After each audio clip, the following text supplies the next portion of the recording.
বাবু বাবু, আজকে তোমার শক্তি পরীক্ষা করব। তুমি যদি এটা মাইরা 500-র উপরে উঠাইতে পারো, আমি তোমার সব কথাও শুনবো, ঘরের সব কাজও করব, তোমার সাথে আর ঝগড়া করবো না। কিন্তু যদি তুমি এটা না পারো, আমি তাহলে আমার বাবার বাসায় চলে যাব। কি বলো, এটা 500 উঠাইতে হইব? এটা তো কোনো ঘটনাই না। ধরো কিন্তু বাজি বাবু। হ্যাঁ, একটাই চান্স। এক চান্সে দাও না তুমি, আমি কত উঠাই। মনে রেখো, যদি পারি তাহলে তুমি আমার সব কথা শুনবা, ঘোষা দিয়া ভূমিকম্প উঠায় ফেলামো, তুমি দেখো। আর না পারলে বাবার বাড়ি চলে যাবা না? ঠিক আছে, দেখো তুমি।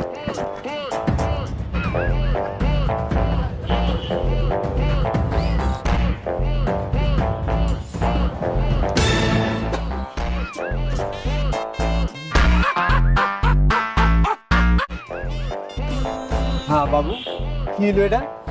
একও তো উঠলো না।